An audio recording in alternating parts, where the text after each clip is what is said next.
Welcome back to my channel. আমি সকাল চলে এসেছি আবার একটা নতুন সকাল নিয়ে। তোমরা কেমন আছো? নিশ্চয়ই ভালো আছো, আমিও ভালো আছি। তা সকালবেলা চা দিয়ে শুরু করলাম। তোমরা জানো সব কাজ করে ঠরে নিয়ে আমি চা নিয়েই তোমাদের সামনে আসি।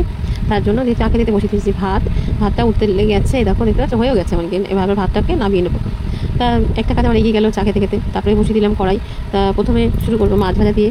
মাছটা ভালো ধুয়ে নিয়ে এসেছি, দেখতেই বুঝতে পারছি মানে জ্যান্ত মাছ যাকে বলে, তাই। আর দিয়ে দিলাম নুন আর হলুদ, ভালো করে মাখিয়ে নেবো মাছটাকে। আর আমার নুন দিয়ে ভালো করে মাছ ধরে তো মানে মাছ খুব সুন্দর পরিষ্কার হয়ে যায়। তোমরা কি নুন দিয়ে দাও? আমরা তো নুন দিয়ে দিই। আর দিয়ে কড়াই বসি, মানে কড়াই গরম করে তেল গরম করে দিয়ে দিলাম মাছ। তাই তোমরা বলতে পারো মাছ মানে মাছ ভাজতে গেলে তেল গরম না হয় মাছ উল্টায় না, বা কড়াই গরম না হলে মাছ উল্টায়, এটা কেন হয়? আমার একটা প্রশ্ন জাগে, জানো তো, যে এবার কী জিনিস। যাই হোক, মাছগুলো ভেজে তুলে দিলাম, বেশ লাল লাল করে মাছ ভাজা। তারপরে ওই তেলের মধ্যেই ছিল আলু সিদ্ধ করা, সেই আলুটা ভেজে তুলে রাখবো, ঠিক আছে? তার জন্য আলুটা কিন্তু তেলের প্রতি ভেজে নিচ্ছি। আর এদিকে মশলা বানাচ্ছি, মানে নিরামিষ মশলা, তোমার টমেটো, শুকনো লঙ্কা আর আদা দিয়ে। আর এদিকে আলুটা তুলে নিয়ে তার মধ্যে ফোড়নে দিলাম সাদা জিরে, শুকনো লঙ্কা আর তেজপাতাটা পরে দেবো। এই মশলার সাথে ধুয়েছি তো, তেল ছিটকাবে তার জন্য।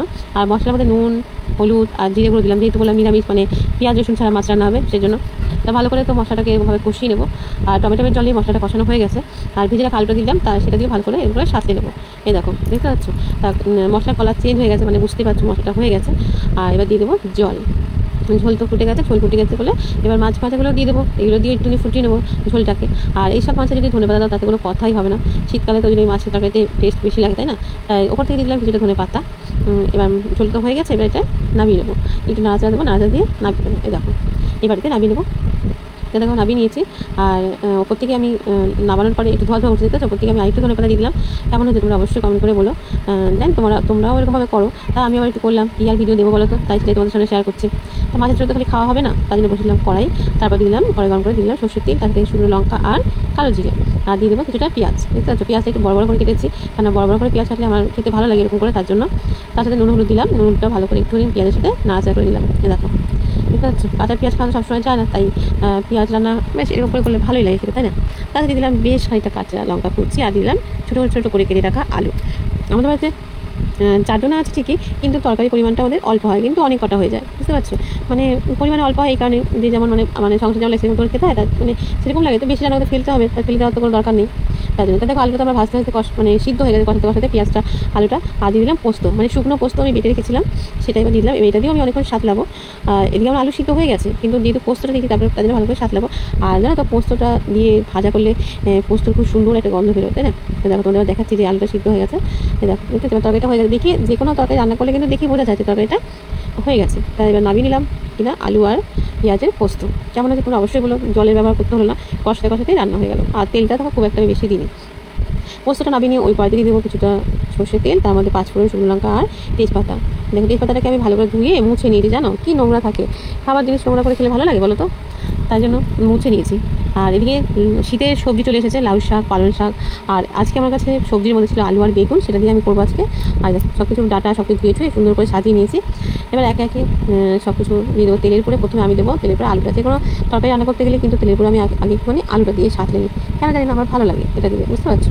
ওই জন্য এবার দিয়ে দেবো পরিমাণ মতন হলুদ, পরিমাণ মতন লবণ, আর দিয়ে দেবো জিরে গুঁড়ো। আর এইসব তরকারিতে কিন্তু মানে আদা এইসব না দিলে ভালো লাগে না। তবে হ্যাঁ, মূলো দিলে একটু ভালো লাগতো, এই সময় ছিল না। ঘ্যাটে হচ্ছে সব থেকে মেন হচ্ছে মূলো, এটা ছিল না এই মুহূর্তে, যা ছিল তাই দিয়ে করেছি। আর দেখো দিয়ে দিলাম আদাটা দিলে তো মানে অন্যরকম একটা গন্ধ বেরোয়, তাই না? খুব সুন্দর। আর তারপরে ডাটা, তারপরে সব সবজি দিয়ে কষিয়ে নেবো। আর কে কে ভালোবাসো এরকম লাউ শাক দিয়ে, পালং শাক দিয়ে ঘ্যাট, অবশ্যই কমেন্ট করে বলো। আমার তো ভীষণ ভালো লাগে। আর দিয়ে দেবো বেশ খানিকটা কাঁচা লঙ্কা কুচি, কেননা ঝাল ঝাল নুন নুন মিষ্টি মিষ্টি হলেই ভালো লাগে। আর ফোনটা একটা ডিস্টার্ব হচ্ছে, তোমার সাথে আসেনি, একটু কষিয়ে নিয়ে একটু জল দিয়ে দিয়েছিলাম। জল দেওয়ার পরে তারপর আবার চলে এলাম কষিয়ে তোমাদের সামনে। তা দেখো তরকারি কালার দেখে বুঝতেই পারছো যে তরকারিটা হয়ে গেছে। আর কতটাই আমি টেস্টি টেস্টি বলো। আর এত সুন্দর একটা গন্ধ বেরোচ্ছে, মনে হচ্ছে যেন ভোজবাড়ি যাতে রান্না হচ্ছে একটা গন্ধ বেরোচ্ছে। তারপরে দিলাম পরিমাণ মতন চিনি, কেন চিনি না দিলে ভালো লাগবে, মিষ্টি মিষ্টি হলে একটু ভালো লাগবে, তাই না? আর ঝালের পরিমাণটা আমার কাছে অনেকটা আছে, ঝাল ঝাল নুন নুন মিষ্টি মিষ্টি লাগবে জিনিসটা। আর এই সময় যদি আলু চাল মানে ভিজিয়ে বেটে দাও না, তরকারিটা আরও বেশি গাঢ় গাঢ় হয়ে যাবে। তা আমি দিলাম না। ওটাতে কী বলতো খেতে ভালো লাগে, কিন্তু ওটা অম্বল হয়ে যায়, তার জন্য। আর এমনিতে দেখো কতটা আমি টেস্টি টেস্টি হয়েছে, তাই না? আর এরকম একবারটি তরকারি যদি আমাকে কেউ দিয়ে বসিয়ে বলে যে চুপ করে বসে খাও, আমার ভাতের দরকার হবে। এমনিতে আমি ভাতটাও একটু কম পছন্দ করি, মানে সবজিটা খেতে বেশি পছন্দ করি। দেখো ধনেপাতা দিয়ে দিলাম একটু, মানে এবার তো মানে কী বলবো, কতটাই আরও বেশি ভালো গন্ধ বেরোচ্ছে, জানো? আমি তার মধ্যে একটুখানি মুখে চেক করলাম যে নুনটা হয়েছে কিনা, দেখলাম সব কিছুই পারফেক্ট আছে, নুন চিনি মিষ্টি, ঠিক আছে? এই দেখো কার কার লোভ আসছে বলো, জিভে জল চলে আসছে বলো। তা হয়ে গেছে। এবার এটা হচ্ছে কি, এটা নামিয়ে নেবো। এই দেখো, আর ঘ্যাটে যত সবজি ততই ভালো লাগে, কিন্তু যেমন ছিল সেরকমই করতে খুবই টেস্টি হয়েছে, জানো তো, নিজের মুখেই বললাম। ধনে পাতা দিয়ে দিলাম ওপর দিয়ে একটুখানি সাজিয়ে, দেখতে পাচ্ছ? এ দেখো, তা এটা তো হয়ে গেছে। তা বিকেলবেলা তো মানে সব কাজ টাজ করলাম, তারপরে কাজ টাজ করার পরে সাজা বাজারে একটা ছেলে আসে, আগেও দেখেছো ভিডিওতে, ও এসেছিলো। তা এসে ডাকবে কাকিমা কাকিমা করে, যেহেতু পুজোর সামনে তার জন্য। আর ওর নাম সাক্ষী, মানে খুব ভালোবাসে। দিয়ে তাই চলে গেলাম, কিছুই তো নেওয়ার নেই, তাও এসেছে। সংসারে তো আর কম জিনিস লাগে না বলো। যে আমাকে বলছে তুমি ফোনে লাইট জ্বলছে, তুমি কী করছো, ভিডিও করতে গেছে, যে কাকে দেখাবে? আমি বলছি তোমার কাকুকে দেখাবো। দিয়ে আমি আবার এই কথা বলেছি, বুঝতে পারছি। এবার এই দেখো একটা হাত, আমার কীর্তির জন্য হাত আছে ঘরে, আমি দেখলাম তাই নিয়েছি কিছু, তাই আমি ওকে দেখলাম যে কী কিনে দাও। দিয়ে সুতো তো সবার ঘরেই লাগে বলো, কখন কী লাগে, তাই সুতো নিয়ে নিলাম কটা, আর তার সাথে ছাঁকনি, তার সাথে নিলাম টিপ, আর নিয়েছি দুটো হেয়ার বেল কালো রঙের, বুঝতে পারছি কেমন হয়েছে বলবা। তারপর চলে গেলাম সন্ধ্যেবেলায়, সন্ধ্যে ঠিক না বিকেলে ঘরে ছিল দুধ, তা লেবুটা কেটে নিচ্ছি, মানে দুধটাকে ছানা কাটাবো বলে। দেখো একটা গোটা লেবুরই রস ভালো করে চিপে নিয়ে নিলাম, নাহলে তো হবে না, অনেকটাই দরকার তাই না, তাই জন্য দেখো।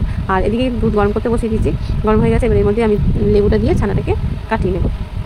আর লেবুটা দিয়ে ছানাটা কাটার মতো ভালো করে ধুয়ে নিয়েছি, কারণ লেবু না লেগে টক টক একটা ভাব থাকবে, তার জন্য দিয়ে ছেঁকে দেখো তুলে নিয়েছি। এবার এটাকে আমি মানে যখনই ঘরে বেশি দুধ থাকে তখনই মাথা জানে একটা বুদ্ধি আসে যে কিছু যদি মিষ্টি খাওয়া যায় করে, তার জন্য তাদের ছানাটাকে একটু ভালো করে ভেঙে নেবো, যেহেতু ঘরের ছানা তো, এটি ঘরের ছানা সলিড আছে, এটি শক্ত থাকে।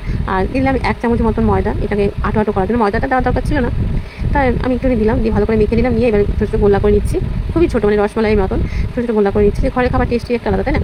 দেখো একে একে সব গোলাগুলো আমি করে নিলাম।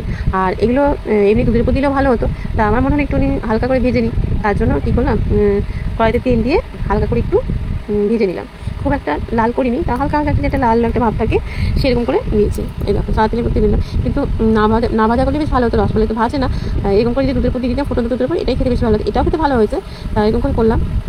মাঝে মাঝে যখন ঘরে কিছু না থাকে, যদি কখনো কিছু খেতে ইচ্ছা করে, তখন আমি কী করি, ঘরে বসে বানিয়ে নিই।